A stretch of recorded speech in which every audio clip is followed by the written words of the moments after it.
Hi friends, ఎలా ఉన్నారు? Welcome to our channel Parvati ముచ్చట్లు. మన భారతీయ సంస్కృతిలో పూజలకు చాలా ప్రత్యేకత ఉంది. వారంలో ఉన్న 7 రోజులు ఒక్కొక్క రోజు ఒక్కొక్క దేవుడికి అంకితం చేయబడింది. ఇలా సోమవారం రోజు కూడా పరమశివుడికి అంకితం చేయబడింది. అందువల్ల దేశవ్యాప్తంగా ప్రజలందరూ సోమవారం రోజున బోలాశంకరుని పూజిస్తూ ఉంటారు. అభిషేక ప్రియుడైన బోలాశంకరుడికి నిత్యం గంగాజలం, పండ్లు, పంచామృతాలతోని అభిషేకం చేయడమే కాకుండా పళ్ళు, పరమన్నం వంటివి నైవేద్యంగా సమర్పిస్తారు.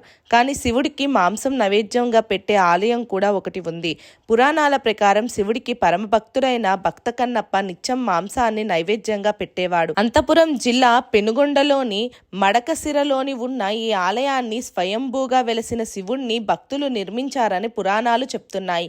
1200 సంవత్సరాల క్రితం ఇక్కడ నివసించే ప్రజలు వేర్వేరు ప్రదేశాలకు వెళ్లి జీవించడం వల్ల ఈ గ్రామం శిథిలమయ్యింది. ఆ తర్వాత కొంతకాలానికి ప్రజలు ఇక్కడికి వలస వచ్చి స్థిరపడ్డారు.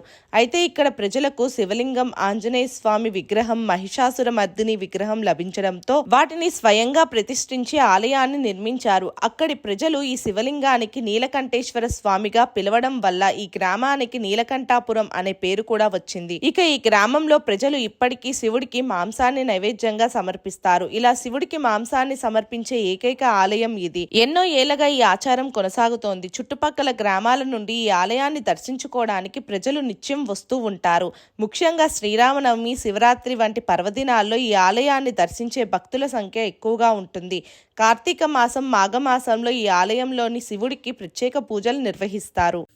మా వీడియోస్ కనుక మీకు నచ్చినట్టయితే మా ఛానల్ని లైక్ చేయండి, షేర్ చేయండి, అలాగే సబ్స్క్రైబ్ చేసుకోవడం మాత్రం అస్సలు మర్చిపోకండి. మరిన్ని ఇలాంటి వీడియోస్ కోసం మా ఛానల్ని ఫాలో అవ్వండి.